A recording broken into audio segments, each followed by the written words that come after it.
Picking up where we left off of our discussion of what radiation is appropriate to use in the analysis of protein structure and biological molecule structures, X-rays are the appropriate wavelength, unlike visible radiation, but we can't use them to focus an image of an object at some focal plane, and partly that's because single molecules are weak scatterers, and that's what we would be interrogating with an X-ray. Because copper, for example, copper is our X-ray source typically, and with a wavelength of 1.5 angstroms, the X-rays that we generate from copper are on the order of a bond length.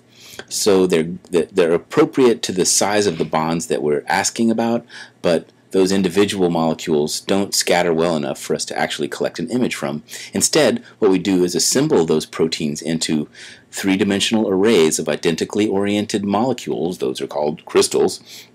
And I'm giving you a cartoon of what such a crystal might look like with a molecule or a couple molecules inserted into one of the cells. And then those crystals are diffract in a robust and uniform way, and in a coherent and intelligible way. And here the cartoon just shows the X-rays coming in, and then they scatter, and they give us a diffraction pattern that is related to the structure of the proteins inside the lattice. We don't need to delve too deeply into this, but we can imagine then that every atom within the crystal is oriented in the individual cell is oriented in exactly the same place and location as every other cell in the crystal. How does X-ray diffraction work? Well, it's complicated, but these reflections, and this happens to be a diffraction pattern, these reflections convolve lattice and cell content information. So built into the diffraction pattern is both the information about the dimensions of the unit of the crystal, and remember that effectively the crystal is made up of an infinite number of units, but it also contains information about everything inside that unit, and that's our protein. Just describing this diffraction pattern, it's pretty cool. What we see here is blacked out is a little arm that comes down, placing the crystal right here in front of a beam of X-rays, and then what we see is a pattern of spots that are scattered onto an imaging frame. In the old days, that would have been a piece of photographic film. Nowadays, we use CCD cameras.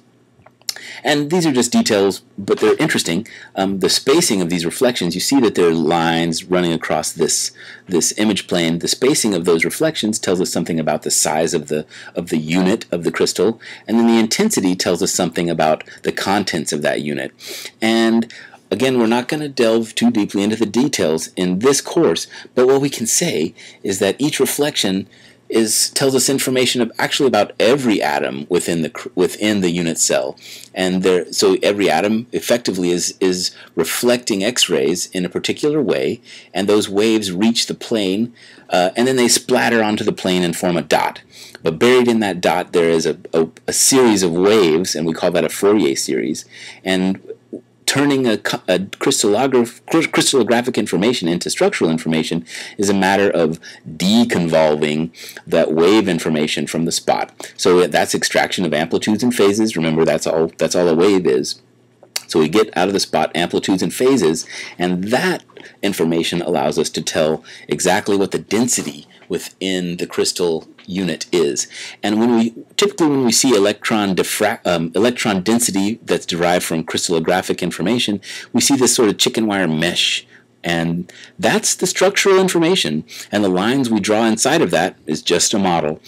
But typically you can make a pretty good model based on what you know about the sequence, and it's very clear that not very many other amino acids will fit into this bit of density besides this methionine. So we build the model into the density that we see.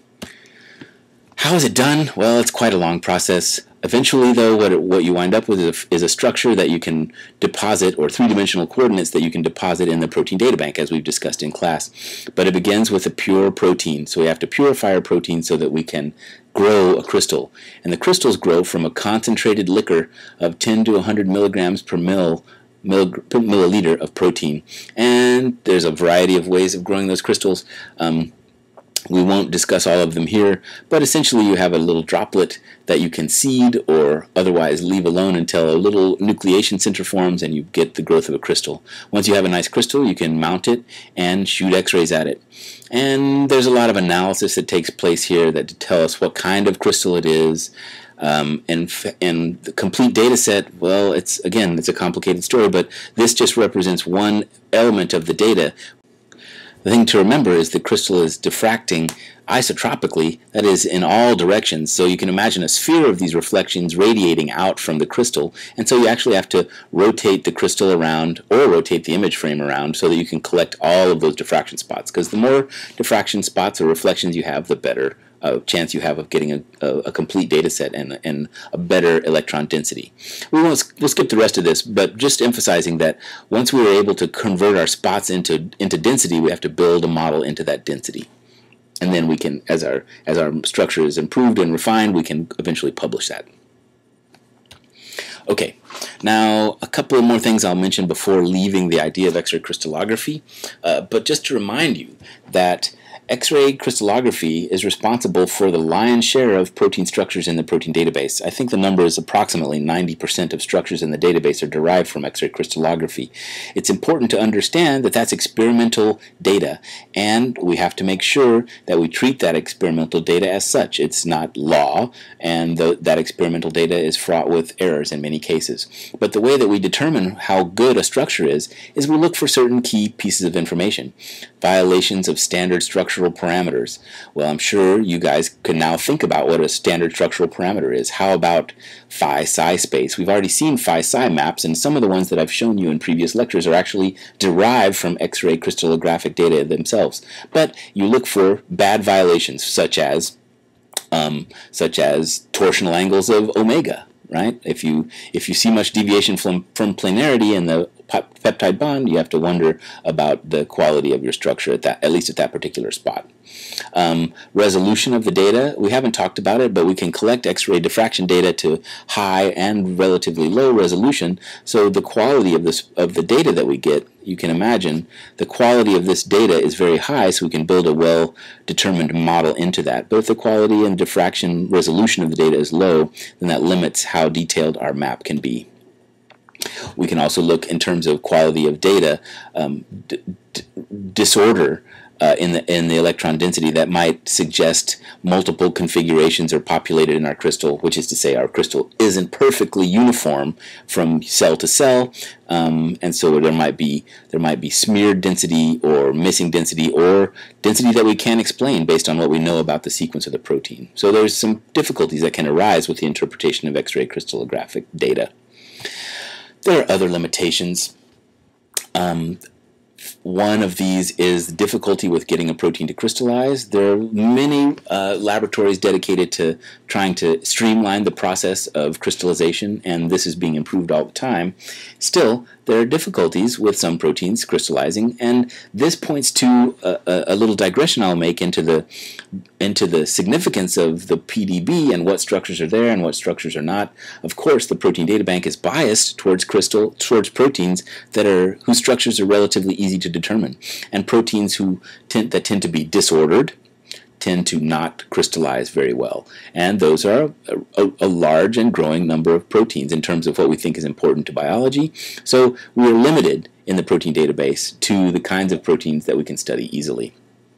As well, if you're able to crystallize a protein, it might not diffract very well. And that, again, might have to do with the amount of disorder or the deviation from perfection of our crystal. But also there's standard protein behaviors that can lead to difficulties in interpreting or getting high quality X-ray diffraction data, and that's dynamics, right? Proteins perform chemical reactions. It can be very hard, although not impossible, to visualize chemical processes by using X-ray crystallographies. We tend to see the beginning or the end of a process and not the transition between those, which can be very important, as we'll see. Understanding ligand binding can be difficult. It might be one thing to crystallize your protein without its ligand, but in the presence of the ligand can also be difficult. The same thing is true of protein-protein interactions. It might might be easy to purify and crystallize one protein, but we're interested in the behavior of the protein in the presence of its partner. That can be difficult to extend our data to. Finally, as I've mentioned previously, and we'll continue to see, conformational change is central to all of biology. And most of the time, although not exclusively, X-ray crystallographic experimental data is limited to a snapshot of a process, and it's very difficult to build a model of a process by X-ray crystallography, although I think we'll see some examples of just that. So with that, we'll leave our discussion of X-ray crystallography, and we'll pick it up with a discussion of the other important structural determination method, NMR spectroscopy. See you there.